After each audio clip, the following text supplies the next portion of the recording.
6월 22일 주일 예배를 시작하겠습니다. 복 있는 사람은 악인들의 꾀를 따르지 아니하며 죄인들의 길에 서지 아니하며 오만한 자들의 자리에 앉지 아니하고 오직 여호와의 율법을 즐거워하여 그의 율법을 주야로 묵상하는도다. 그는 시냇가에 심은 나무가 철을 따라 열매를 맺으며 그 열매가 마르지 아니함 같으니 그가 하는 모든 일이 다 형통하리로다. 악인들은 그렇지 아니하며 오직 바람에 나는 겨와 같도다. 그러므로 악인들은 심판을 견디지 못하며 죄인들이 의인들의 모임에 들지 못하리로다. 무릇 의인들의 길은 여호와께서 인정하시나 악인들의 길은 망하리로다. 아멘. 창세전에 저희들을 택정하시고 여기까지 인도해 주신 주님 감사드립니다. 오늘 예배 가운데 함께하여 주시옵시고 이 예배가 신령과 진정으로 드려지는 예배가 되게 하여 주시옵소서. 이 모든 말씀 거룩하신 예수님의 이름으로 기도드리옵나이다. 아멘. 찬송가 23장입니다. 만입이 내게 있으면 그 따라지고 내 구주 주시는 종을 늘 찬송하겠네. 내 은혜로신 하나님 날 도와주시고 그 크신 영광 널리 펴 알게 하소서. 내 주의 귀한 이름이 날 위로하시고 이 귀의 음악 같으니 참 희락되도다. 내 죄의 권세 깨뜨려 그 결박 푸시고 이 추한 마음을 비로소 고청케 하셨네. 아멘. 사도신경 하시겠습니다. 전능하사 천지를 만드신 하나님 아버지를 내가 믿사오며 그 외아들 우리 주 예수 그리스도를 믿사오니 이는 성령으로 잉태하사 동정녀 마리아에게 나시고 본디오 빌라도에게 고난을 받으사 십자가에 못 박혀 죽으시고 장사한 지 사흘 만에 죽은 자 가운데서 다시 살아나시며 하늘에 오르사 전능하신 하나님 우편에 앉아 계시다가 저리로서 산자와 죽은 자를 심판하러 오시리라.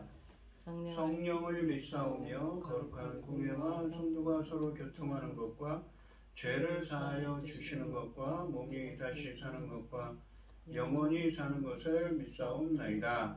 아멘. 교동문 78편입니다. 교동문 78번입니다. 너희는 마음에 근심하지 말라. 하나님을 믿으니 또 나를 믿으라.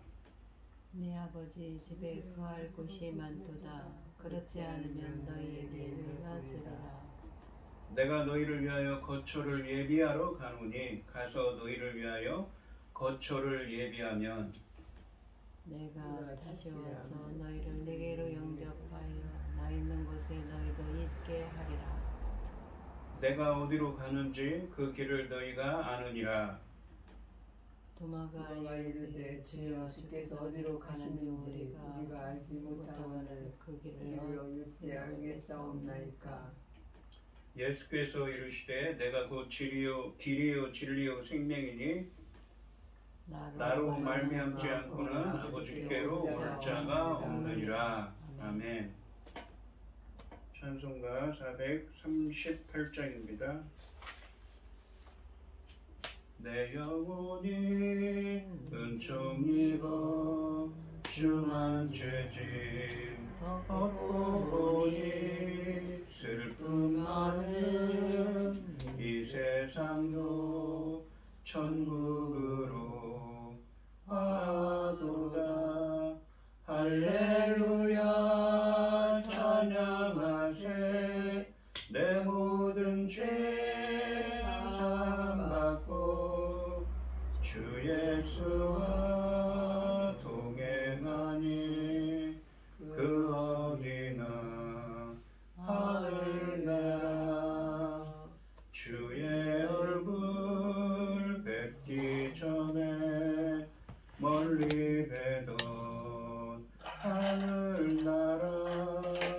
내 마음속에 이루어지니 날로 날로 가깝도다.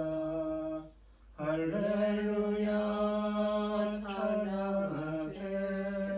내 모든 죄 사함받고 주 예수와 동행하니 그 어디나 하늘나라 높은 산이 거친 들이 조막이나 궁궐이나 내 주 예수 모신 곳이 그 어디나 하늘나라.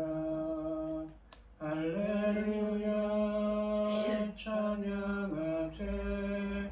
내 모든 죄 사함받고 주 예수와 동행하니 그 어디나 하늘나라. 아멘. 기도하겠습니다. 새 노래로 여호와께 노래하라. 온 땅이여 여호와께 노래할지어다. 여호와께 노래하여 그 이름을 송축하여 그의 구원을 날마다 전파할지어다. 그 영광을 백성들 가운데 그 기이한 행적을 만인 가운데 선포할지어다. 여호와는 위대하시니 지극히 찬양할 것이요 모든 신들보다 경외할 것이며 만국의 모든 신들은 우상들이지만 여호와께서는 하늘을 지으셨습니다. 존귀와 위엄이 그 앞에 있으며 능력과 아름다움이 그 성소에 있도다. 만국의 족속들아 영광과 권능을 여호와께 돌릴지어다. 여호와께 돌릴지어다. 아멘. 천지 만물을 지으신 전능하신 하나님 아버지, 어리석고 보잘것없는 저희들을 자녀 삼으시고 아버지의 사랑 가운데 거하게 하심을 참으로 감사드립니다. 전능하신 하나님 아버지, 세상은 온갖 일로 바쁘고 분주한데 저희들 이 시간 하나님께 예배드릴 수 있도록 인도하셨으니 참으로 감사드립니다. 전능하신 하나님 아버지, 저희 나라 대한민국을 기억하여 주시옵소서. 불쌍히 여겨주시고 긍휼을 베풀어 주시어서 전쟁과 모든 재난으로부터 지켜 주시옵소서. 전능하신 하나님 아버지, 저희 나라 아버지 하나님, 우리의 믿음의 선진들이 오랫동안 기도하여 왔음에도 불구하고 아버지 하나님, 요전에 아버지 어떤 일이 있었습니까? 아버지 하나님 불쌍히 여기시고 긍휼을 베풀어 주시옵소서. 아버지 하나님, 모르는 자들이 행한 악한 행위들도 아버지 하나님께서 기억하지 마시고 아버지 하나님, 오랫동안 믿음의 선진들이 기도해온 대로 이 나라를 지켜 주시옵소서. 불쌍히 여겨 주시옵소서. 긍휼을 베풀어 주셔서 아버지 하나님, 전쟁으로부터 모든 재난으로부터 확실하게 막아 주시옵소서. 전능하신 하나님 아버지, 지금은 열매 거둘 시대입니다. 아버지 하나님, 열매 거둘 말씀을 들고 강단에 선 당신의 사랑하는 종 붙잡아 주시고 이 말씀으로 말미암아 아버지께서 넉넉히 영광을 돌릴 수 있는 열매들이 넉넉히 나올 수 있도록 도와주시옵소서. 이 모든 말씀 왕만 죄악 가운데서 우리를 구원하여 주신 예수 그리스도 이름으로 기도드리옵나이다. 아멘. 오늘 함께 하실 하나님의 말씀은 마태복음 11장 20절에서 24절까지 말씀입니다. 마태복음 11장 20절에서 24절입니다. 교독하겠습니다. 제가 먼저 읽겠습니다. 예수께서 권능을 가장 많이 행하신 고을들이 회개하지 아니하므로 그때 책망하시되 화 있을진저 고라시나 화 있을진저 베세다야, 너에게 행한 모든 권능을 두루와 시돈에서 행하였더라면 그들이 벌써 베옷을 입고 제에 앉아 회개하였으리라. 내가 너희에게 이르노니 심판날에 두루와 시돈이 너희보다 견디기 쉬우리라. 가벼운 가버나움아, 네가 하늘까지 높아지겠느냐? 음부까지 낮아지리라. 네게 행한 모든 권능을 소돔에서 행하였더라면 그 성이 오늘까지 있었으리라.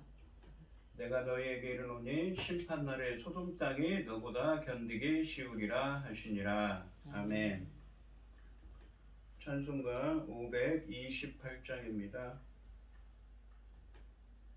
예수가 우리를 부르는 소리 그 음성 부드러워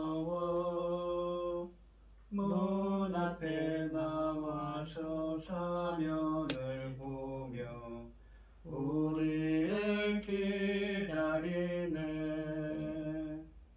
오라 오라 방황치 말고라 죄 있는 자들아 이리로라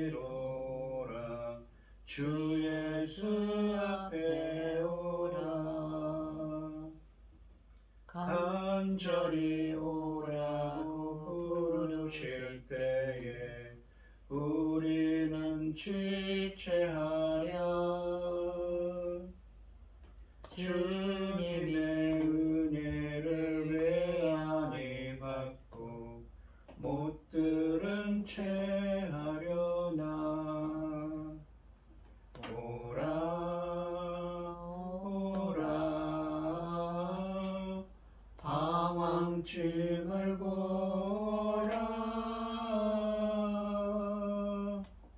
죄 없는 자들아 이리로라 주 예수 앞에 오라. 세월이 살같이 빠르겠지만 쾌락이 끝이 나고 사망의 그늘이 너와 내 앞에 들리며 가리우네. 오라 오라 방황치 말고라 죄 있는 자들아 이리로라 주 예수 앞에 오라. 우리를 위하여 예비해 두신 영원한 집이 있어. 죄 많은 세상을 떠나게 될 때 영접해 주시겠네. 오라 오라 방황치 말고라 죄 있는 자들아 이리로라 주 예수 앞에 오라. 아멘. 오늘 본문 말씀의 제목은 회개하지 아니함으로입니다. 지난 시간에 마태복음 11장 16절에서 19절까지 말씀에서 보시면 이 2세대에 대한 이야기를 했죠. 이 세대는 어떤 사람들이냐면 예수님 당시에 이 세례 요한과 예수님의 회개하라 천국이 가까이 왔느니라 라는 이 예수님의 말씀, 그리고 예수님이 행하신 기적들을 행하였음에도 불구하고 예수님과 세례 요한을 거부하는 그 세대를 2세대라고 부르시면서 그들을 책망하셨습니다. 이 오늘 본문 말씀에서는 2세대라고 부릴 수 있는 사람들이 세 개의 도시가 나옵니다. 그 세 개의 도시에 나오는 사람들이, 이 세대들이 하나님으로부터, 즉 예수님으로부터 심판의 말씀을 듣게 됩니다. 이 세대를 대표하는 이 세 도시, 곧 고라신, 벳세다, 가버나움에 대해 심판을 선언하고 계십니다. 예수님께서 가장 집중적으로 사역하셨던 이 도시들이 이처럼 복음에 부정적으로 반응한 점은 매우 충격적입니다. 그러기에 그들에 대한 심판은 더 엄중할 수밖에 없습니다. 20절 말씀해 보시면 예수께서 권능을 가장 많이 행하신 보울들이 회개하지 아니함으로 그때 책망하시되 라고 되어 있습니다. 예수님은 당신께서 기적을 가장 많이 행하신 갈릴리 도시들이 회개하지 않는다고 책망하고 계십니다. 그런데 예수님은 기적들에 대한 반응으로 회개를 기대하신다는 점이 흥미롭습니다. 이 마태복음 4장 17절 말씀해 보시면 회개하라 천국이 가까이 왔느니라 라고 말씀하십니다. 이 말 뜻은 히브리 헬라 원문으로 회개하라. 왜냐하면 천국이 가까이 왔기 때문이다. 도래하였기 때문이다. 라는 의미입니다. 천국이 가까이 왔기 때문에 하나님의 통치가 가까이 왔기 때문에 회개하라고 했지만 그들은 그 말씀을 듣지 않았다는 것이지요. 그러면서 그러한 예수님의 선포에 수반되는 두 요소로 마태복음 5장부터 7장까지 말씀에서는 산상수훈의 말씀을 주셨고 또한 마태복음 8장부터 9장에서는 예수님께서 많은 기적들을 행하셨습니다. 이처럼 예수님께서는 기적들을 하늘나라 선포의 일환으로 행하셨고 따라서 그 기적들을 보는 이들은 하나님 나라의 현존을 인식하고 그 나라에 들어가기 위해 회개하는 것이 당연했습니다. 많은 사람들이 예수님을 쫓았고 치유받거나 그분이 치유하는 것을 보기 위해 그분께 열심히 나아왔지만 회개하고 예수님을 오실 그의로 믿은 사람은 극소수였다는 것입니다. 마태복음 11장 3절에 보시면 오실 그이니까 라고 이 세례 요한이 예수님께 질문을 하지요. 그렇게 믿은 사람은 극소수였다는 것입니다. 이 도시들은 예수님의 가장 많은 기적들을 보고도 회개하지 않았고 오히려 거부했습니다. 따라서 예수님께 책망을 받고 있는 것입니다. 그러니까 예수님이 우리가 세례 요한을 칭할 때 이 구약에 있는 선지자 중에 선지자는 어떤 일을 합니까? 오실 메시아이신 예수님에 대해 예언하는데 가장 큰 자라고 하죠. 왜 그렇습니까? 예수님을 메시아이신 예수님을 직접 본 선지자였기 때문이지요. 그런 것처럼 이 도시들도 당시 갈릴리 호수 주위에서 사역하신 예수님께서 사역하실 때 본 사람들은 엄청난 은혜를 입었지만 거기 그 예수님의 그 사역에 대해 하나님의 통치, 하나님 나라에 대해서 올바른 반응을 보이지 않았다는 것입니다.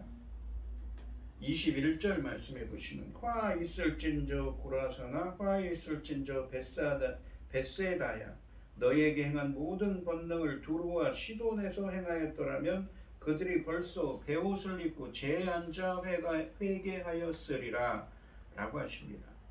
상반절에 보시면 화 있을진저 고라사나 화 있을진저 벳세다야 고라시나 화 있을진저 벳세다야 라고 말씀하십니다. 이러한 이 화의 선언은 그 처지가 처참한 자들에게 주어지는 것이었습니다. 고라신과 벳세다는 갈릴리 호수 부근의 도시들입니다. 요한복음 1장 44절과 12장 21절 말씀에 의하면 베드로, 안드레, 빌립은 벳세다 출신입니다. 너희에게 행한 모든 권능을 이라는 구절은 예수님께서 이곳들에서 대단히 많은 기적들을 행하셨음을 전제하고 있습니다. 고라신에서 예수님께서 활동하셨다는 기록은 신약성경에 없지만 갈릴리 바다 북쪽 끝에 있는 벳세다는 예수님께서 소경을 고치신 장소로 마가복음 8장 22절에서 언급되고 누가복음 9장 10절 말씀에서는 하나님 나라의 일을 이야기하시며 병 고칠 자들을 고치신 곳으로 언급되어 있습니다. 그들의 이러한 부정적인 반응이 얼마나 의외이고 충격적인 것인지는 예수님께서 그들을 두루와 시돈의 운명과 대조하는 데서 인상적으로 드러나고 있습니다. 이 도시들은 두루와 시돈에 비교됩니다.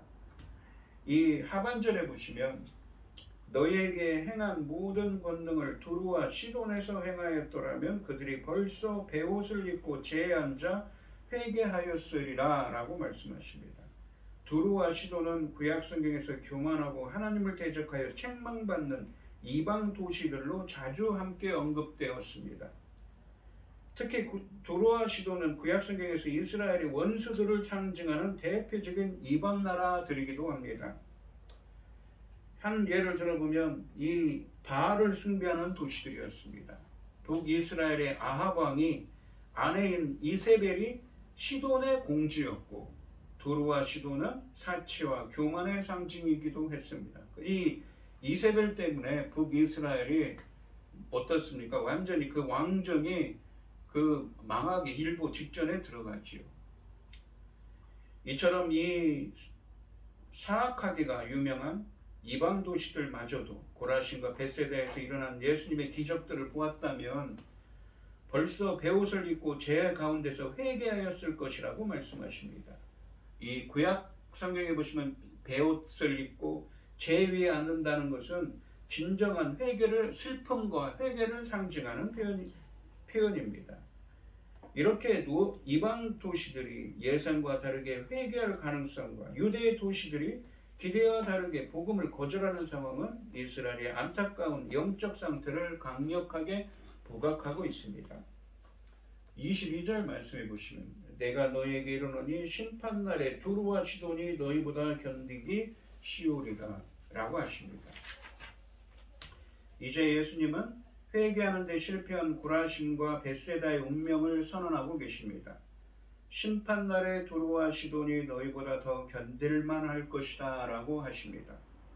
여기서 심판날은 종말론적인 최후 심판을 의미하는 말씀입니다. 심판날, 이 심판날의 이러한 대조적인 운명의 비교는 마태복음에서 자주 반복되는 것입니다. 그런데 본문을 포함한 그 모든 경우의 강조점은 이방 민족의 회개와 구원받음보다는 그 대조 대상인 이스라엘의 불신앙을 부각하고 있다는 것입니다. 23절 말씀해 보시면 가버나움아, 이번에는 이제 다른 도시 가버나움을 이야기하십니다. 가버나움아, 네가 하늘에까지 높아지겠느냐, 음부에까지 낮아지리라. 너에게 행한 모든 권능을 소돔에서 행하였더라면 그 성이 오늘까지 있었으리라. 소돔과 비교하고 있습니다. 소돔은 어떤 곳입니까? 하나님께 무엇입니까? 극악을 행했기 때문에 그 도시는 무엇입니까? 하늘에서 불이 내려와서 유황불이 내려와서 다 태워버렸죠. 멸망을 시킨 것입니다. 거기보다도 못하다는 것입니다. 예수님은 다음으로 가버나움에 대해 말씀하십니다. 가버나움은 예수님의 갈릴리 지역, 서역 갈릴리 지역에서 사역을 하는 본거지였습니다. 사역의 이 베이스 캠프였던 것이지요. 예수님께서는 이 도시의 거처를 정하셨고 예수님께서 가장 많은 이적을 행하신 곳이기도 합니다. 이것은 이 마태복음 9장, 이사야서 9장 1절로 2절 말씀처럼 이방의 갈릴리 빛이 비친 것으로 예언됐던 말씀의 성취를 의미하기도 했습니다. 상반절에 보시면 가버나움아 네가 하늘에까지 높아지겠느냐, 음부에까지 낮아지리라 라고 말씀하십니다. 가버나움은 지금까지 예수님의 사역 본거지였는데 이 도시마저 복음에 올바로 반응하지 않는 대표적인 도시로 책망을 듣고 있습니다. 예수님께서 이 도시에 더 큰 관심을 보이며 사역하셨기 때문에 이 도시가 복음에 합당하게 반응하지 않은 것에 대한 책임은 더욱 클 수밖에 없는 것입니다. 예수님은 네가 하늘에까지 높아지겠느냐라고 말씀하십니다. 그들이 그렇게 긍정적으로 반응하지 않은 이유가 이 자만심 때문이라고 보고 계십니다. 그런데 그들의 운명은 그러한 자만심과 정반대 상태로 귀결됩니다. 가버나움은 하늘을 찌를 정도로 교만할 뿐 아니라 회개하지 않았습니다. 이러한 가버나움 사람들의 태도는 이사야서 14장 13절로부터 15절 말씀에 나오는 이 바벨론 왕 느부갓네살의 교만에 버금가는 것입니다. 그러므로 예수님도 가버나움에 하나님이 바벨론 왕에게 내리신 심판과 비슷한 심판을 선언하고 계신 것입니다. 음부에까지 낮아지리라 라고 말씀하십니다. 이 질문과 답변은 바벨론의 자만심을 직책하고 그 운명을 예고하는 이사야서 14장 13절로 15절 말씀을 인용합니다. 이사야서 14장 13절로 15절 말씀을 보시면 네가 내 마음에 이르기를 내가 하늘에 올라 하나님의 뭇별 위에 내 자리를 높이리라. 내가 북극 지폐의 산 위에 앉으리라 라고 생각한다는 거죠. 하나님께서 말씀하시는 누구 얘기를 하냐면 바벨론 왕인 느부갓네살 이야기를 합니다. 이 느부갓네살이 주전 약 700년경에 남유다를 침공을 합니다. 그래서 많은 사람들을 포로로 끌고 갔습니다. 이 다니엘, 성경에 나오는 다니엘과 세 친구도 이때 끌려간 것으로 이 학자들은 보고 있습니다. 14절에 보시면 가장 높은 구름에 올라가 지극히 높은 이와 같아지리라 하는도다. 이렇게 교만했다는 것이죠, 느부갓네살이. 15절에 보시면 그러나 이제 네가 스올 곧 구덩이 맨 밑에 떨어짐을 당하리로다. 바벨론이 멸망할 것을 말씀하고 계십니다. 이 이사야서 14장 13절로 15절 말씀은 바벨론 왕 느부갓네살의 운명을 설명하는데 하늘과 음부를 수직적으로 배치해서 하늘에까지 올라가려고 할 만큼 교만했던 바벨론이 음부인 스올에 떨어지게 될 운명임을 강조하고 있습니다. 이 음부라고 번역된 하데스는 70인역에서 히브리어로는 스올입니다. 스올을 번역한 것입니다. 이 죽은 자들이 거처하는 지하 세계를 지칭합니다. 따라서 여기서는 문맥상 파멸의 장소를 상징하고 있는 것이죠. 죽음의 장소인 것입니다. 지옥을 의미하는 것이지요. 여기서 예수님께서는 하나님의 심판을 가리키는 일반적인 의미로 그것을 사용하셨습니다.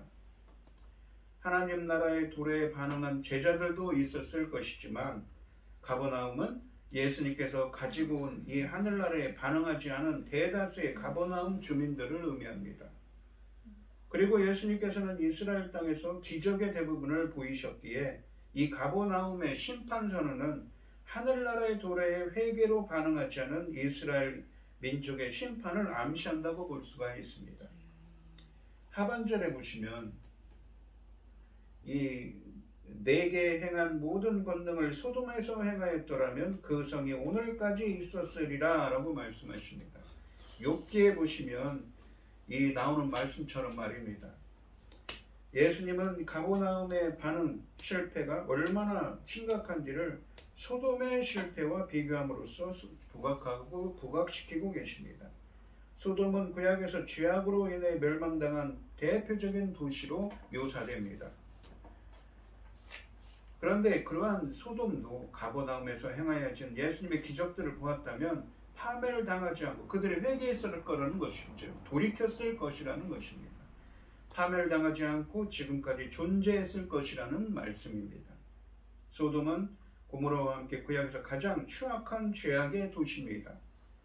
이들 도시는 하나님의 심판을 받아 세상에서 완전히 사라졌습니다.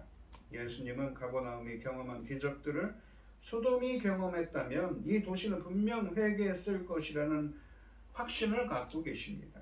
만일 소돔이 회개했더라면 하나님의 심판을 받아 사라질 일도 없었을 것이므로 오늘까지 있었을 것이라는 말씀입니다.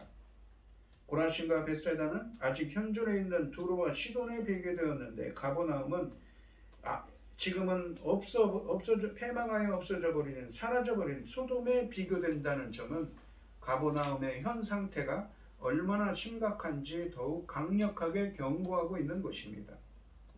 예수님의 사역을 보고 듣는 가장 큰 특권을 누린 가버나움은 복음에 합당한 반응을 보이지 않은 일로 더 큰 책임을 질 수밖에 없다는 것입니다.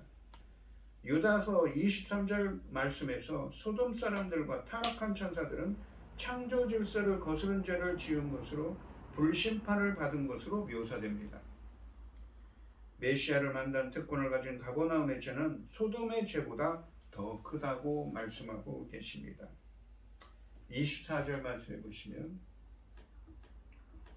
내가 너에게 이르노니 심판날에 소돔 땅이 너보다 견디기 쉬우리라 하시니라 라고 하십니다. 이제 가버나움의 운명에 대해 예수님은 최종 심판 선언을 하고 계십니다.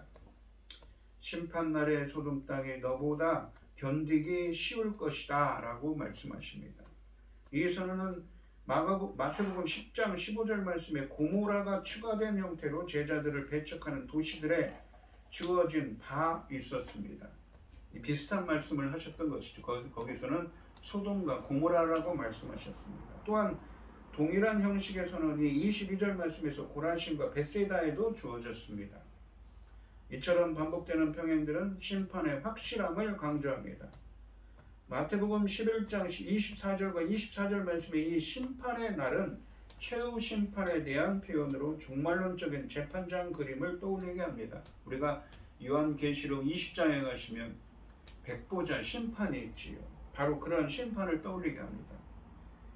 이사야서 7장에 나오는 이 하나님의 존전 앞에 나아간 그것을 재판장 앞에 나아간 것을 떠올리게 합니다.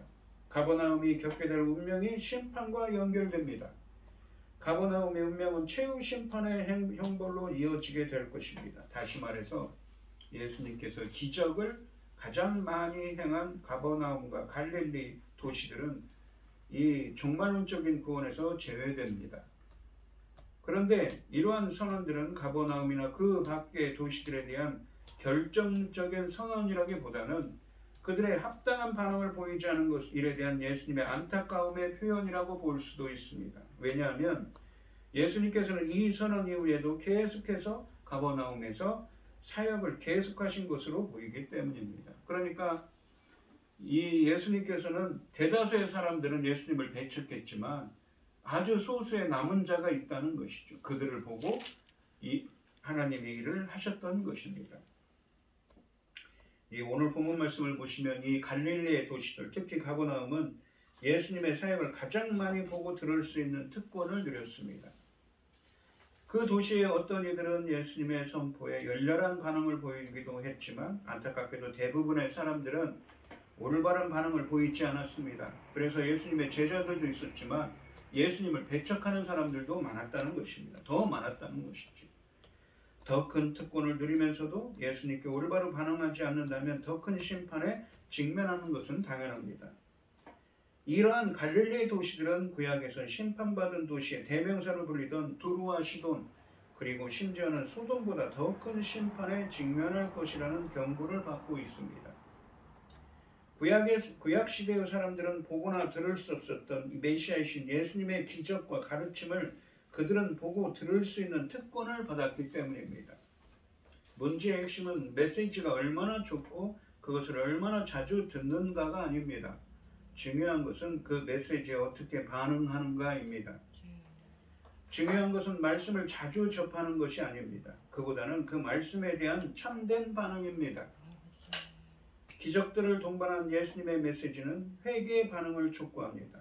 사람들은 그 놀라운 기적들을 보고서 열광적으로 반응하지만 정작 회개하라는 촉구에는 반응하지 않았습니다. 자신을 돌이키고 어떻게 해야 됩니까? 바로 하나님의 길로, 하나님의 말씀의 길로 행해야 되는데 그렇지 않았다는 것이지요. 우리는 하나님을 말씀을 읽기만 해서는 안 되며 돌이키고 그 말씀대로 행하는 자가 되어야 합니다.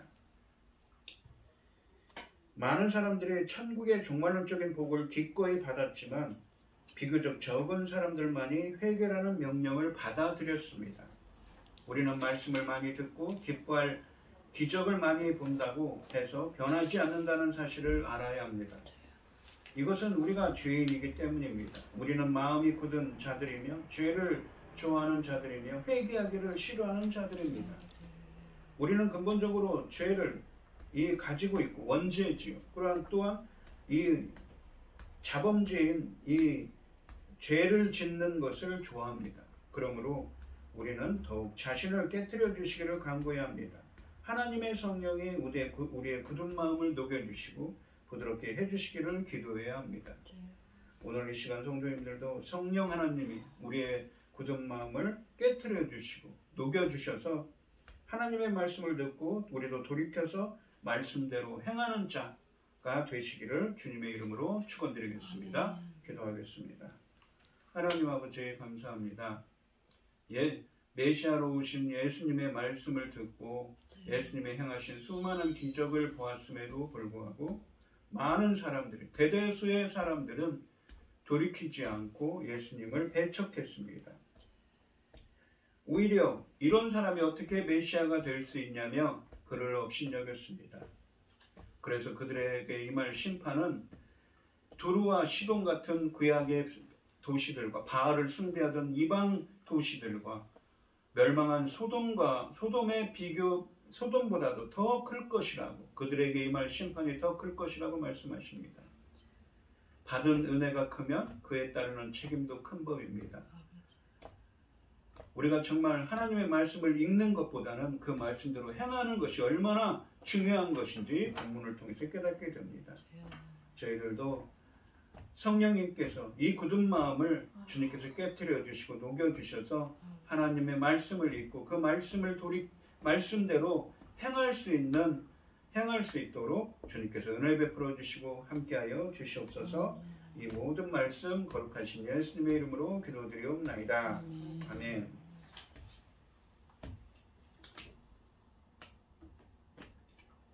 찬송가 272장을 하시고 축도하심으로 오늘 예배를 마치겠습니다.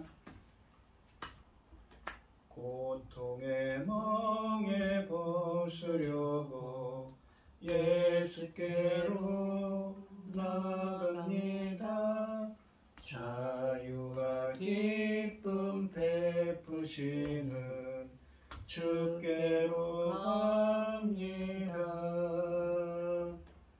병든 내 몸이 튼튼하고 빈궁한 삶이 부해지며 죄악을 벗어버리려고 주께로 갑니다.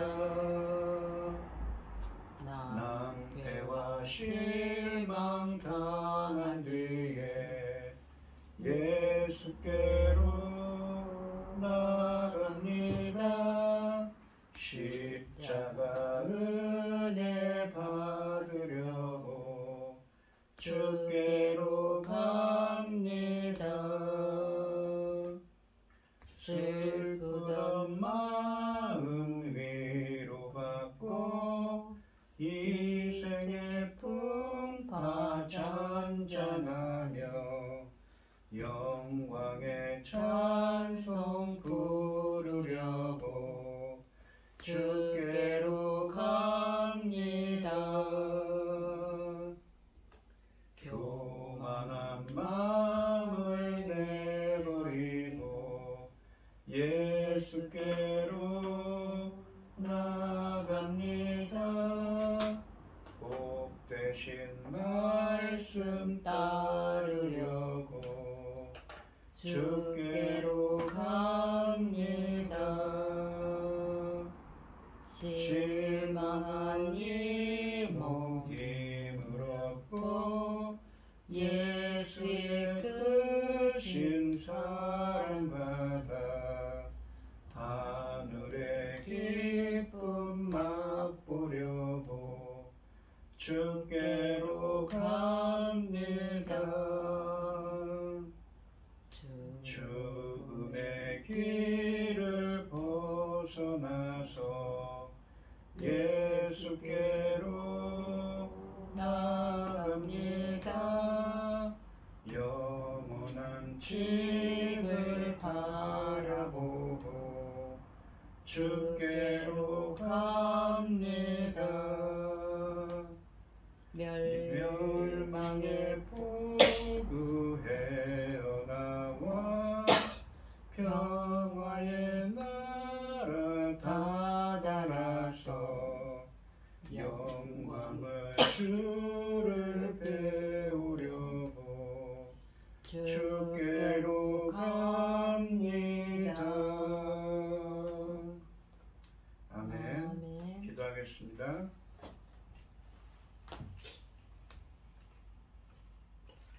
하나님 아버지 감사합니다. 오늘 주신 말씀 묵상해 보면 예수님께서 많은 말씀과 산상수훈의 귀한 말씀과 많은 기적들을 행했지만 예수님을 메시아로 믿고 따른 자들은 얼마 되지 않았습니다.